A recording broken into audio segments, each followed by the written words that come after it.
Hello students, today the new concept what we are going to learn is going to deal with one process called as spontaneous process. Spontaneous process is also known as irreversible process. Now firstly, before going for the definition, let me just give you some examples so that your definition will be more clear. What are spontaneous processes? Spontaneous processes are those which happens of its own. Means for those processes to do, we actually do not have to do anything specifically for that process to carry out. A simple example is spreading of fragrance. If I open a perfume bottle of its own with air, the fragrance will spread all over. Or suppose if something is getting cooked in the kitchen, some very good dishes, it may be sweet dish or something, so the fragrance spreads of its own. You have to do nothing. So that is an example of spontaneous process. Another example I can take is dissolution of any ionic compounds in water. For example, salt, it dissolves of its own. Sugar, it dissolves of its own. So that is an example of spontaneous process. Another example, if I say blooming of flower is also an spontaneous process. Ripening of fruits is also a spontaneous process. Aging of any human body or rather any living body is also a spontaneous process. So all these spontaneous processes are called spontaneous because they are been done of its own. Now why we call it as irreversible? Because those examples which I gave, I cannot bring back to the initial.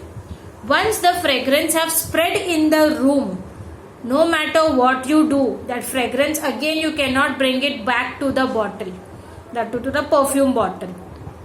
Once the fruit has ripened, you cannot bring it to the stage of raw. Once the flower has bloomed, you cannot bring it again to enclosed form. Once the aging of the body is done, you cannot bring it back to the day one of its life. So all these processes cannot be brought back to its initial state, and that is why we call them as irreversible process. So now let us go for the definition of spontaneous process. The spontaneous, that is natural processes, tend to occur in a direction that leads to equilibrium. Means it reaches to its stage of equilibrium of its own. Once it reaches to the stage of equilibrium, no matter you do what, you cannot bring it to the initial stage. For any given process to be called as spontaneous, there are certain criteria. The first criteria is a spontaneous change is one way or unidirectional, means its reverse is not possible. Second criteria, for a spontaneous change to occur, time is not a factor. A spontaneous process may take place rapidly or it may take place very slow. Third criteria, if the system is not in equilibrium state, a spontaneous change is inevitable. That is, the system will continue till it reaches the stages of equilibrium.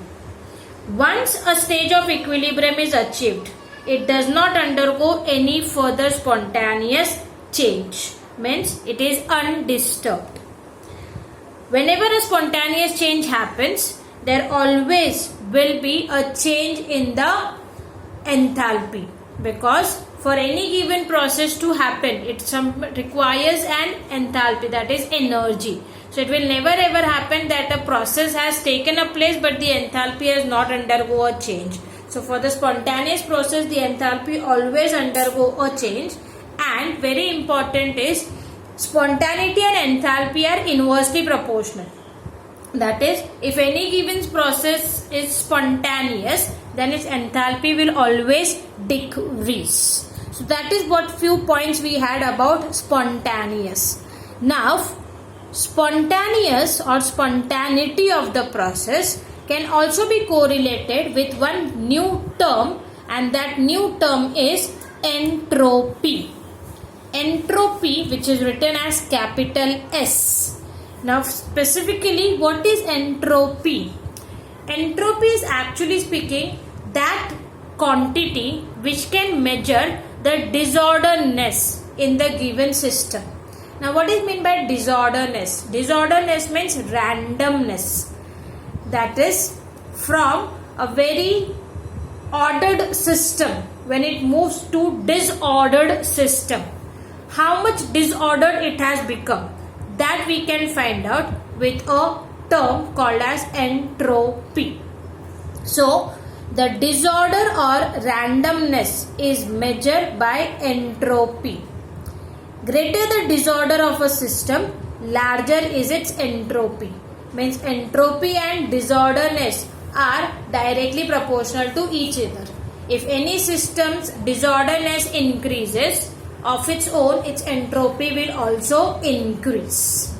I have given here two examples. The first one, where iodine solid is dissolved in water so as to give you aqueous iodine solution.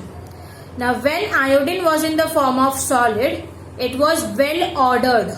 Why it was well ordered? Because solids have specific shape, size and volume. But when we add water in it, from solid it turns to aqueous, where the atoms of iodine starts moving away from each other. As they move away from each other, the orderness will further turn to give you disorderness. So on dissolving iodine solid into water, it has moved from ordered state to disordered state. So if I find out the entropy change happening in this process, it will be positive. Why will it be positive? Because the process has moved from ordered to disordered. Similarly, if I take example of melting of ice. In melting of ice which is in the form of solid turns into liquid. Again solid, it is ordered state, and when it turns into liquid it becomes disordered. So during this process again the entropy is positive. Why it is positive? Because again it has moved on from ordered state to disordered state. So in both these examples you can see, as disorder increases, entropy also increases, giving us delta S as positive value. Once we understand the concept of entropy, the next thing comes is the definition of entropy. How do we define entropy? Now, entropy can be defined as the entropy change of a system is equal to the amount of heat transferred, that is Q reversible, to it in a reversible manner, divided by the temperature at which the transfer takes place. Means it is nothing but a ratio of amount of heat transferred in a reversible manner to temperature where the transfer takes place. This can be called as the definition of entropy change. So if I write down in the form of equation, delta S will be equal to Q reversible upon capital T. Q reversible is the heat transfer. Capital T stands for the temperature at which that transfer has happened. From this value of delta S, I can easily write down the unit of delta S. Q, heat is generally mentioned in joules, temperature is mentioned in Kelvin. So it is Q upon T. So the unit of delta S will be joules per Kelvin.